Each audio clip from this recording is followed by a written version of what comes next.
Real people, real celebrities, real talk. Join the Breakfast Club. Blast off in your ear. Weekday morning, 6 to 10. Morning, everybody. It's DJ MV Angela Yee, Charlamagne the God. We are the Breakfast Club. Special guest in the building with us today, The Game. It's crack. The Game, you ain't been in a couple years. Yeah, where the hell you been, man? Been at You least in a long time. 3, right? 2, 3? I've been in California chilling, man. You staying away from the East Coast? Nah, you know I love New York, man, but I got a bunch of court cases, so I'll be out there, handling my business. I was sitting there wondering, I said, who gets sued more than The Game? Nobody. Like, it seemed like every time you turn around, The Game got a new lawsuit. You're like 5 right now. Literally, I Googled your name this morning. You had a case from yesterday, like the canceled concert or something like that. If you fall down, man, and I'm anywhere by you, you can sue. You know what I'm saying? It don't matter. You have a fund on the side just for suings? Like, I'm going to get sued, so I got to put this money just here for that. I'm not giving you nothing ever. Nothing. Ever. But you're always giving away money. Yeah, that's the regular people. If you sue me, you're never going to get paid, ever. What, do you spend a lot of money? Do you spend more money fighting the case? Sometimes it's easier just to say, here, man, take this. I'd rather just give it to my lawyer, man. You know what I'm saying? Like, I'm not giving it to the person ever. Mm-hmm. When I say ever, I mean never. You're never getting a dime. Damn. Do you have one consistent lawyer that handles everything for you, from the assault cases to the in-house? Okay, He's got to be an in-house lawyer. Yeah, he loves he good. He a good dude, man. He like Wiz Khalifa weed, man. He loves The Game. Every time that number pop up on Call ID. Do you watch yourself on She's Got Game? I was just watching that show. I mean, I watch it sometimes if I catch it, but I don't be, like waiting for it to come on or nothing like that. You have a crazy love life, it seems like. Yeah, ladies love Cool Game. You said what, ladies? Oh, ladies love Cool. Yeah. Now, because we saw you in the park doing a little digital display. Just doing what I do. That was hot though, because I didn't know guys still do that. What? Finger. Yeah. I think it's a lost art. Yeah, that's hot. I always say that's a lost art that men don't really do anymore. I'm like old school with it. I tried to do it this weekend. Or not with this weekend. This weekend? Before I left to Vegas. You sound crazy. Well, before I left for Vegas. That's what I meant. That was Thursday night. But it's interesting because Wednesday morning. Having all these women battling for you, I can't tell what it is that you really like in a woman, because some people I think you might kick off the show, you decide to keep. Right. What is it that The Game is looking for? I ain't really looking for nothing. I think that as far as a woman or women go, I think that you gotta be damn near amazing for me to really take you serious. And most women these days that I come across in, hip hop and whatnot, ain't really worth the time. And I mean, all the real women are pretty much in the workplace, but I mean, you can't just walk in a building and be like, yeah, it's you. You know what I'm saying? So you got to wait till you meet somebody by chance or something like that. And, that gets old. So you end up fingering in the park. You know what I'm saying? Now, listen, when you fingered her, right, and you put your finger to her nose, was you trying to get her to smell something? Like, what was it? I don't really remember what went behind the action, but, what you saw, that's what it was. All right. You know what I'm saying? Goodness gracious. Now, what happened on the show? A lady on the show, a girl on the show said she was sexually assaulted. The most thirstiest chick on the show comes out. Number one, Game I don't ask twice, beg. I don't need to search for no vagina or nothing like that. Like, I don't do that. You know what I'm saying? We got on the show, and she was the thirstiest one from the beginning. So she ended up getting mad that I ain't smash. I ain't give her really no time. And right. I think she had that concocted like from the beginning or something, but that's bogus, man. So she gonna lose that. She definitely ain't getting no money ever. And all the rest of the chicks and everybody that was on the show, the cast, I mean, the crew and all that, they know what's up. And I let VH1 handle that lawsuit. She said that was going on while you guys were filming. So she finished shooting though. She didn't bring up none of that while we were shooting. She finished her part on the show, and then later on when the show airs, of course, But she's there to show you love. Like, she's there because she ain't the show about trying to get She was thirsty from the beginning, and she wanted me so bad. I wasn't even feeling it though from the beginning. So she caught a little shade, but the number one, like, she had a closure piece, this weave thing, like closure. I couldn't get with that. I couldn't get with that, number one. And then, I don't really do the fake body parts. You know what I'm saying? Like, I'm cool on the basketball booty and all of that. So yeah, I wasn't feeling it from the beginning. She sued, but she not getting nothing ever. Now, some people speculate that you're still not over your ex-fiance, Tiffany, and that's kind of who you really want to be with. I mean, if some people speculate everything. I mean, who are those people? Don't nobody know what Game want to do except Game. So I guess, just wait and see for those people. Now, I follow you on Instagram. All I ever see is pictures of you in the studio with other people and saying the documentary too is a classic. Yeah. You know what? It's a real good body of work, man. And I didn't start saying it was a classic till the powers that be. You know, I played it for the Diddy's and the Sways and Dr. Dre's, and they were saying that. And once I got finished with the album and I listened all the way through, I thought it was a pretty good body of work, and that it could be called a classic. Why is this one a classic as opposed to like your other projects?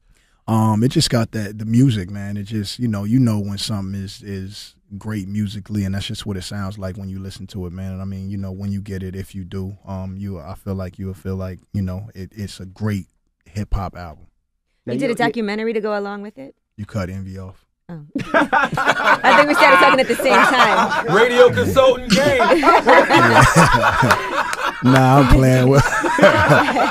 I like to hit Andrew with some little body shots. No, it's all good. What was you saying? You asked about a documentary. Is it to go along with it? To go along with it. Yeah. We had a little premiere last night. It was pretty cool, man. It's just basically the making of, from Cali to Miami and back, and in studio and out of studio, and so it's good, man. Everybody clapped at the end, so I figured it was pretty good. What's your relationship like with Dre now, man? Because I figure why isn't this game on Aftermath? Because it seemed like y'all together, y'all work. That's what I was gonna ask. He might not want to be. He's independent. I think, independent, man. It's a whole different thing, a whole different ball game than I got going with E1. I think I made more money with E1, and the album ain't even out than I probably did like the last few years in music. You know what I'm saying? As far as albums are concerned.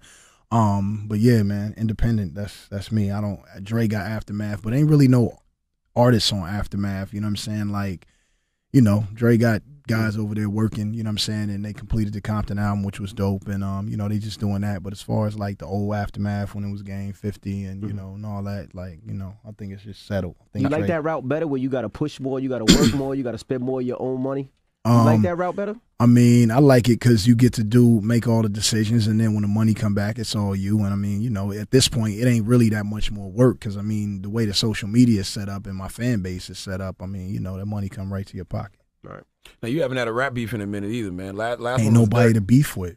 It seemed like you was doing it for the sport at one point. Yeah, man. You had to beef with Dirk. Nah, I just was looking out for Tiger. He called me. I never even heard of Dirk before the phone call, and so I just went in on somebody I ain't know. But I mean, it is what it is. But people really don't want to beef with me because, it get like if it get real, then it's a problem. I tell him you're crazy all the time. I said he's somebody that you don't want to mess with. He's a little crazy. But you and Young Thug had a quick little back and forth. You see, yeah, it was real quick. I forgot about that. Yeah, real quick. You know. That was the quickest back and forth. That? I mean, it gets real. Game's crazy. And I went to Atlanta right after it started, and it got real. So y'all saw each other? Or? Nah, we never saw each other. But what was that even over? It was Lil Wayne. It was you. Yeah. All I said was that something about Wayne. I always got Wayne back. Wayne always. Game stands up for everybody. If you're a friend of Game, it has nothing to do with Game. He will stand up for you in a minute. Hey, even when you don't need me to, I'm just a good friend. Like Envy, back in the day, like I remember, like who was the dudes on the radio out here? Mm-hmm. I told him, Star Mark. I was like, dude, I'll break your jaw, dude. Like Envy is my dude. I still gonna break his jaw when I see him. I never seen him since then, but I got you. Game stands up for everybody. I mean, so no, because we was fathers. No, we was fathers at that time, and like we was really on our parents' stuff. And dude was talking, and Envy's baby girl and all of that, and the principle of it, you didn't. I ain't like it. And when I don't like stuff in hip hop, I address it. Okay, Absolutely. So you didn't like Young Thug going at Wayne the way that he. I don't like nobody going at Wayne. That's my homie. Does it bother you, like, because you from the West Coast originated gangbanging, everybody knows that. Does it bother you when you see guys the South or even up north flagging? Nah, people could do. You know what stopped bothering me? People doing whatever it is that they want to do, wherever they want to do it at. I mean, you can't tell nobody they can't do this where they from. You know what I'm saying? And I think a long time ago, Little Rock set that straight because we thought that banging was only a West Coast thing, and then we actually seen a Little Rock like documentary. And we felt like I have not been to Little Rock since. Yeah, and we felt like Little Rock was just going. It was going just as hard as L.A. So I mean, after that, I mean, if that's what you want to do, let's do you. But there's a lot of bullets, funerals, and mishaps attached to that. So you just got to be careful. Is it hard dealing with these young rappers as an OG now? No. Nah, they, Cause they're disrespectful. Yeah, and then yeah. they'll be talking crazy to you with a dress on, and you don't know what to really make of that. Yeah, I don't know about all. Yeah, these days, man, the fashion is definitely crazy, man. Sometimes I put on jeans and and just regular some sneakers and a crew neck, and I feel like I'm not appropriate. You know what I'm saying? I feel like I might. Do I need a leotard? You know what I'm saying? Like I don't know what it is these days, man. But that's their thing, man. I guess I guess that's Fashion Week in Paris or something. Now, what happened with you and Chris Brown, people? We seen you like some pictures, and all of a sudden, we just seen you going crazy on Instagram. Yeah, man. That ended too quickly. All that, got taken down because, once, we press, me and Wack, the way that we do it, everybody act like they didn't just do what they just did. But all I did was I saw some pictures of Karrueche that was cool. I just double tapped them, like I usually do things. Like that's a feature. It is a feature on Instagram. That's it, man. You just double tap some pics, man. Everybody took it all out of context. But did you think that would make Chris Brown upset? I didn't even care about how it make anybody feel. I just double tapped some pictures. I wasn't thinking about how anybody would feel. I was thinking about how I would feel, and I thought the pictures were amazing, so I double tapped them. So what kind of conversations do you have with people? Are they about getting physical, or are they more so? It's always big homie, the little youngin. I mean, there's always conversations that happen, before it gets to me. It's in L.A. especially, man, with the gang, the gang politics. There's always, phone calls that got to be happening because people try to call people on me, and it never really works out for them. You know what I'm saying? They'll call Wack on me because he, running the Power Rules, or they'll call Big U and try to, but that don't work because that's my network. And so it ends up backfiring, and the apologies get displayed, and then we go back to life. And then what happened with the car? Somebody ran him and threw stuff at your car. Yeah, you have so many. I'm like, what goes on? You know what, man? A white boy just running. White boy just jumped the gate. He just jumped the gate, broke the windows on the car. But he went to the neighbor's house and broke some windows. So it wasn't like he was just crazy. He was just. Oh, it just wasn't you. Nah, yeah, he was like a meth head or something, man. Oh, okay. But if you think about it, man, you kind of sign up for it. I could have just stayed in the hood selling weed and didn't have 5 cars.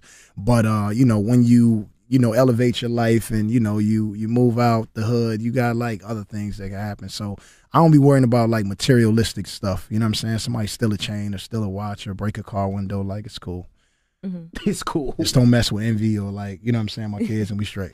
Or Wayne. The reality show, do you think people look at you different? Like, do they look at you like you're not still an artist, a dope rapper? It's one of the highest rated shows on VH1. I was shooting for 2 weeks. I got paid $3 million. So look at me how you want to look. I'm going to be back on season 2, and we're going to do it again, and we're going to do it as long as so we you didn't can. pick anybody that you stayed with? Oh, nah. You got to wait and see. Do you like the women that are aggressive, like they come and sit on your lap? And Nah, I'm cool. I don't like all that. I like my space, and I like for a woman to be a woman and stay at a distance where I can see her and really appreciate her, and get close when it's time to get close, like when we watching Narcos on Netflix. Netflix and chill. Yeah. I wouldn't want no girl to get close to me if I was you, because you get sued for nothing. You get sued for sneezing on people. It's the first. I never thought in my career I would get like sued for like a sexual thing, like or something like that. Because I ain't a bad looking guy. I never had a problem with women or in that realm, so that caught me off guard. And she just a lame chick for that, because that was stupid. Mm-hmm. Don't they gotta sign stuff that keeps you protected from stuff like that? She not gonna get no money, man, and she not gonna win. It was more of a publicity thing for her, man. And that chick, like, come to find out, she been in jail like 9 times. She got like 9 different mug shots. And don't they vet these women before they come on the show and check out criminal history? I guess I guess they missed something. That probably made her put her on the show. Like, probably so, man. I didn't pick those chicks. I just got on there and serviced my check. Now, your ex, India Love, has her own show coming with her family and everything. Yeah. Did you feel that setup coming? Like, okay, because I feel like we know who she is because of you. Yeah, you definitely made her hot. You did the Joe Budden. You can say that about her, Amber Rose, or Karrueche, or whoever. People got to do what they got to do. You know what I'm saying? And hey, take it and put your family on and have a good time, make some money, and keep it going. Now, speaking of where did you find that one? Because that one looks amazing. Sometimes we all looked at her in this room. Which one is that? That's the India Love. I can't remember. Which she has her own show coming on BET with her family. She's 19 years old. Oh, okay. Yeah, they find me, man.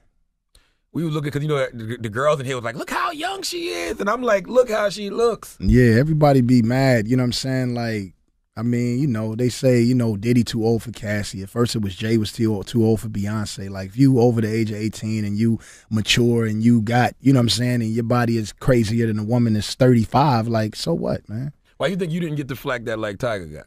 Because she was over 18. Yeah, she wasn't 17. She wasn't 17. Yeah. 17 is legal in New York. It's not legal. They're in LA. California. Yeah, not 17. That's a little, you know, you just wait, man. Just wait. Red shirter. Yeah, wait till the 18th birthday or something. Now, what do you think about the slut walk? Because we've been talking about it up here with Amber Rose. What's that? The slut walk? Angela, tell What them what is the it? slut walk is. Well, the slut walk originated in Toronto. No, tell them what the slut walk is. That I'm Amber telling you Rose what it doing. is, but Okay, go ahead. I mean, it's the same thing as what originated in Toronto. It was in response to police officers telling these women that you should not dress in a certain way because that is part of what makes you, you know, men want to rape you and sexually assault you because of how women are dressed. So they started this whole movement called the slut walk, and it's been in other countries and other cities where women are marching in protest of being able to take control of their body and dress how they want to dress and not be objectified by men based on that. So Amber Rose is doing a slut walk, but I think some people don't understand where it originated from and the true definition of it. They're just looking at it as I mean, sounds crazy. Do sluts got to walk though? Sluts is walking around every day. It's a slut movement going on downstairs. Like, sluts is walking. Absolutely. you and Amber Rose had a little back and forth too. I don't know how you have time to see what people say on Instagram all the They time. at you. I'd be like, how did the game You even? know what? It's She said like, you was victim blaming. You're always on comment creeping on Baller Alert. yeah, Always I going think in Ball on Alert people. love me. It's all good because they know that I don't got a filter. With Amber Rose though, on the account of, you know, Wiz being a cool dude, I didn't really go in how I wanted to. And, you know, that's somebody's mother. So I kept it cool. And plus Amber Rose, you know, I always thought she was pretty cool. So I just let it fly. Mm-hmm. Right. How do you have time to see all these comments though? I'm like, why does Game respond to Because some I of these keep people? my phone close like you do. I don't respond to people though, because I feel like they kind of want that. Don't you feel like people Yeah. bait you now? Like, I know he's mean- going to respond. I'm going to try to get him to say something. And I'm going to say it. So, I mean, go ahead. Don't you think Amber was kind of compromising your case, though? 'Cause she ain't know the whole facts of the situation. Nah, Just she didn't you know. victim She was blaming. just talking, but then sometimes I do that. So I just understood what it was. Sometimes I don't know, like we talked about earlier with the Dirk and Tiger. I didn't know what they was beefing about. I just jumped in. So, I mean, from that perspective, I kind of understood how she could, you know, jump I think in she was something. generally speaking that She was women trying are to speak scared. on women, and she was just defending women. I don't think she was just Right. really going in for homegirl like that. And so, you know, it was light. Now, about the Dirk thing, were you shocked when I think he approached you somewhere, right? Nah, he was in a. L.A. Everybody got that backwards, man. He was in L.A. at a Rick Ross party, and we found him. We went to him, and I saw Dirk, and he was a little guy, man. And I like Lil Durk. yeah, and he was cool, man. So it just went away, man. Word. Yeah, and most of the times, like, you know, when I see dudes in real life, physically, you know, it's just not. It's, Game is 6'3", 6'4". It's man. unmatched, man. You're not gonna push him around. Now, how do you feel about the West Coast resurgence? I feel like I've been here. I'm on my 7th album. I feel like I don't like when people say resurgence, like the West Coast and went somewhere. I mean, you know, Snoop Dogg is one of the biggest icons. Dre then put out headphones that, I mean, we wearing all around the studio, and he from the West Coast, and They're both so on your album. yeah. So I'm saying, like, resurgence. Like, when did the West Coast die? I hate when people, you know, say that, and not to, you know, I don't like that, man, because it's like we here. I feel like people was waiting for like new blood though, because like it was Yeah. you, then it wasn't nobody for a while, and you had like Nipsey and Kendrick. Now you see the whole TDE. Yeah, movement. nah, they all doing their thing, man, and it's just all love, you know, with me. And I'm not the, you know, the OG that's looking like for they, you know, respect me or nothing like that. Do y'all thing, man. That's what that's what happened for me, you know, as far as, you know, Snoop and Dre and the whole, you know, Death Row and Pac and all that. They just opened the door, and then I played my position, and then after that somebody comes in. It's just like the evolution of you know, Jordan, and Kobe, and LeBron, and the Steph Currys, and on and on. I mean, you know, you can't get mad because the new dudes is coming on and they doing their thing. You had your time. What'd you think about the movie Straight Outta Compton? Straight Outta Compton was dope. You know what I'm saying? I thought that it was a real dope depiction of what Compton was at that time, and real true to the story. But then you had Dre and Cube who were right in it. It ain't like somebody went and made a movie about them and, you know, messed up the story. You had dudes that was in it, Right. that, you know, produced and directed and did all of that with F. Gary Gray. So Straight Outta Compton was dope. Was it accurate as far as you know? Far as I know, it was pretty accurate. All right. Yeah. Are you looking forward to the Death Row movie they're supposed to be working on now? I'm looking forward to any movie that, you know, that is a good movie. It don't matter. Death Row, Straight Outta Compton, be straight out the Bronx. I don't matter. I like popcorn and sitting there with a little, you know, something and Did you see a movie about the game coming? A movie about me, my life is pretty interesting. I think that, you know, one day that might be cool. I think that as far as hip hop is concerned, from the streets to music to family to everything, that I got one of the most interesting stories. So maybe one day. What's your relationship with Drake? Because you see he's on your second single, and you joke about, you know, beef with Drake, get him a bulletproof vest, and you got him. But, you know, when he got into the problems with Diddy or even with Meek, did you have a conversation with him, or did you try to jump into that one? You know what, man? I stayed out of the Meek and Drake thing. I just let that transpire because Meek was, you know, that's the homie, and you know, Drizzy, that's definitely the homie, and he lived, you know, a few houses down. Diddy came to me and was like, you know, in the studio joking and was like, "Hey, why you always, you know, looking out for everybody? And, you know, I heard the thing about you got the vest." And I'm like, you know, Diddy, man, Drake is a good dude, man. You know, and then Diddy, I seen Diddy, I think, was it on here?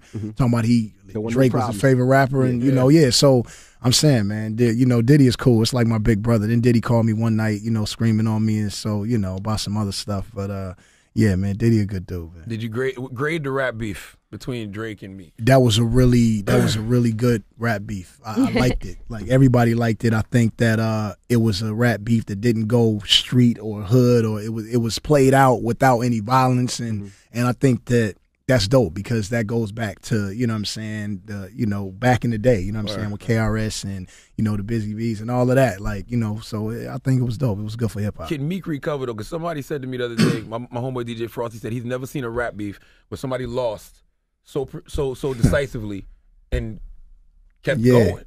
I think Meek, I just seen some pictures this morning on Baller Alert, Meek and Nicki and GQ. I thought that was, I mean, you know, you just gotta if you take an L, and, you know, I'm not saying Drake took an L or Meek took an L, I'm saying if you take an L in a rap beef, man, just keep doing you, and, you know, act like it never happened, and then, you know, put out some great songs, put out some dope music, and you know, do whatever. But I mean, I think Meek is Meek. You know, his town support him. He got Nicki, and they, you know, they one of them little power couples. So do your thing, man. You ever felt pressure to do that? Go get you a celebrity chick to? I don't wife him. I just. Smash him and keep it moving. I mean, you know, without saying names, the Younger Game, like 3 days ago, would have, you know, blasted everybody. But I mean, I think that I just don't wife him, man. And I mean, you know, it's dudes walking around here with, you know, with wives and, you know, power couples that, you know, gained and smashed out, and, you know what I'm saying, and left before the sun came up. But that's just me. Now when the G-Unit reunion happened, was there a part of you that was like, now that's dope, I would like to be a part of that? Nah, no part of me said that. But I thought it was dope for Young Buck because he was at a point in his career where, you know, he needed like something to happen, and that's my homie. And so when I saw it, I thought it was dope, man. I thought it was dope that 50 gave him another opportunity to, you know, put some money in his pocket, man, and you know, and that was it. Would you have accepted the phone call if you? You know, with me, man, it got to be about some money. You know what I'm saying? I got, you know, a whole team and family and you know, stuff to continue to take care of. So it wouldn't be about my personal feelings or nothing. I don't have no personal feelings at 10 years later about 50 or that whole nothing. I don't care. I don't care either way about it. So if it's about some money, we could do it. Have y'all spoken to 50? Have you seen him or spoke to him at all? In 10 years? I seen him one time in the SLS hotel, and I think that I was by myself, and he was with you know, a bunch of security. Not saying that, you know, nothing about that, but I'm saying that I seen him. He must have thought that I was with people or they was in the cut because they kind of moved out the way and got ghost quickly, and that's the last time I seen him. So it's never been a conversation. No. Nah. I'm a different type of dude. I don't think it'll ever be a conversation. It's like 50 know one thing about me. It's like Game might feel this way one day, and then the next day you might wake up and be tripping. So I think that'll keep that from happening. Do you think that you have to have a physical altercation to feel better about situations again? I do. I feel like I wish. I wish that. I mean, I'm just being honest, man. I wish that every time like I have there's a dispute that I could just fight. You know what I'm saying? And after that, it could be over. You know what I'm saying? That's a good way to just release tension. I need to figure out how to channel it through something else, though. Go ahead, you. I was going to say, it seems like you don't hold personal grudges against people. Like you say, it's about finances. And if there's some money involved and you can make some money, you kind of, I'm good. You know, I mean, since the beginning, I just been out here trying to take care of my family, and whatever I got to do, you know, outside of, you know, some lame stuff, I'm gonna pretty much get it cracking. Because all I ever hear about with Game is like my homies in LA be like, Game would be just playing basketball with somebody, and then you'll just swing on the person. Yeah, I mean it happens. There's other stuff that happens, man. Like I be chilling. I don't wake up in the morning, brush my teeth, and feel like, yo, where the fight? You know, where the fight at? Like I missed a free throw, I'm gonna beat you up. I got a problem with walking away after being tried. So, and I don't know why I'm always, after 10, 12 years of proving myself, why I'm the dude people want to try. I think at this point it got to be like some type of money ploy or something like that. Like people want to sue me civilly, but again, I'm never giving nobody no money. I swear I spend it all in a day. So you've never lost one of these lawsuits? I lost all of them. I'm not giving nobody no money. I mean, cool. Don't the IRS freeze your accounts or something? Freeze it. I'm gonna put it all in envy name. Freeze it. How do you avoid that though? I don't know, but I'm not giving anybody no money. So if you sue Game and you're not getting any bread, all right, it's not happening. I can't part with my cheese, man. I'm working hard out here. Well, you do give money to a good cause. You have the Robin Hood Project. Yeah. Well, you give out a lot of money. $1,000 a person you gave away Even for 25 days. You've been giving out a lot recently. of money doing that. Is that your money or is that somebody's? It's just money out my pocket. You know what I feel like, man? I always equate the rap game to drug dealing. I used to like really chop crack and like package it up and put it in the Cutlass with my older brother, and we would drive from Compton all the way to Yazoo, Mississippi, and unload it. And my profit after we would slang a brick for like $15,500, like that's $15,500 for people who never sold drugs. After that, my profit would be like $2,500.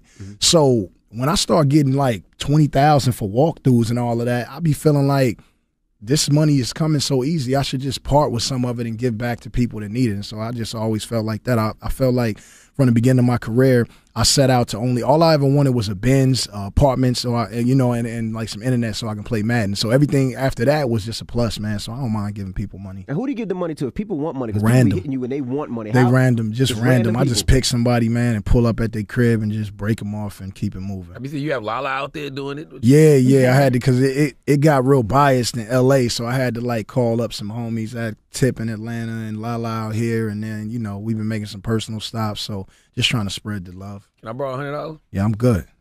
It's for people that need it. It's for people that need it. Let me get one of them bottles of champagne Drake sent, and then we call it even. Have you spoke to Jimmy Henchman? Because he was very instrumental in your career. Nah, you know what? I haven't talked to Jimmy.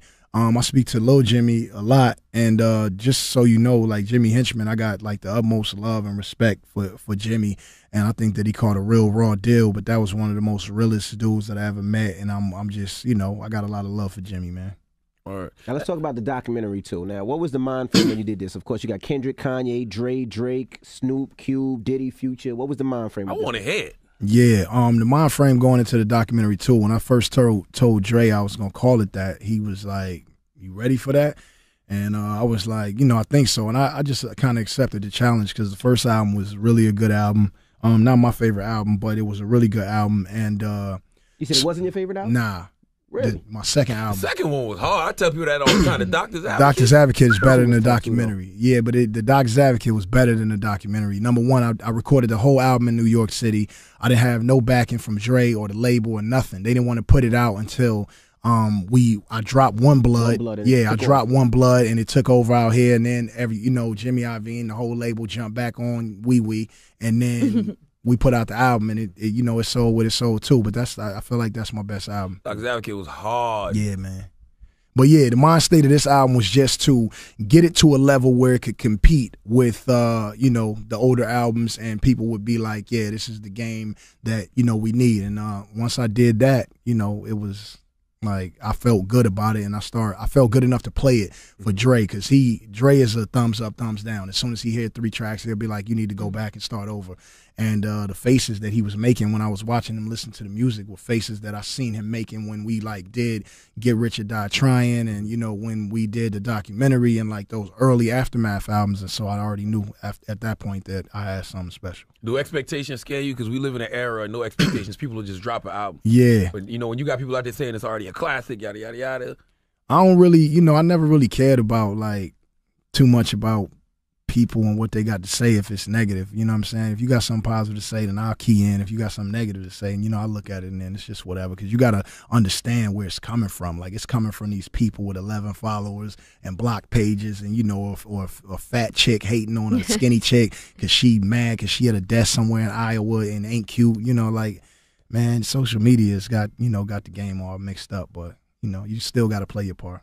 One thing we see on social media all the time, whenever people get into it with you, they always say something about you in the mall, and you got into a fight with some dude. Yeah, and they say he got the best of you in the mall. I don't know nothing about that fight. The dude, you know what's crazy is this like the fight in the mall, like it never happened. I seen these dudes in the mall. I was with my kid. They said something, I said something, and I went my separate ways. And then after that, everybody saying Gang got beat up in the mall and all that. Knocked unconscious, knocked crazy. Yeah, and that dude is dead, by the way. Thanks. So, you know, I mean, it is what it is, man. I mean, you know, whatever, man. All right, moving on. Documentary 2. Yeah, I didn't know you October died. 9th. October 9th. That's what you do interviews for. Yeah. He got killed 40 days later? I'm saying. Wow. Is it difficult when people approach you and you're with your kids, even just as fans? If you approach me with my kids, then 40 days. All right, Documentary 2. What's the date? October 9th. Make sure you go get it. Oh, Kanye, so it's October 9th, Kendrick, okay. Dr. Dre, Drake, Q-Tip, Snoop Dogg, Ice Cube, Diddy, and Future. And we appreciate you for joining us always, Gang. Yeah, it's all good, man. I thought y'all was going to ask me about the Farrakhan thing, but... Yes, we are. Yeah. I was going to ask you when she was talking about... did you hear the comments Farrakhan made earlier? Yeah, I did. What'd you think about that? Yeah, no comment. I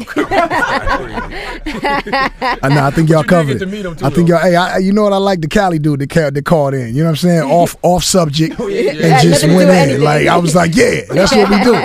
Yeah, but it's always love, man. Breakfast Club. It's like when they tell me I'm coming to the Breakfast Club, I always get excited because I watch y'all. You know, when I'm getting my hair cut in the barbershops in Cali, they really in like LA, like people watch the Breakfast Club for like news and really be tuned in, man. So you know, I seen all of y'all come up. We all came up together, so it's always love when I come through. But you met the minister though. You in support of 10-10-15? Yeah, I chill with him. My hand was shaking. You know, it's like Minister Farrakhan. You know what I'm saying? So I waited for hours. You know what I'm saying? I felt like a little kid. It's like only a few people that I would like sit there and like wait and and really anticipate meeting. And Farrakhan was one of them. You know, Oprah's another one. Michael Jordan. You know, like the late great Michael Jackson. Those are people that are iconic to me, man. Prince.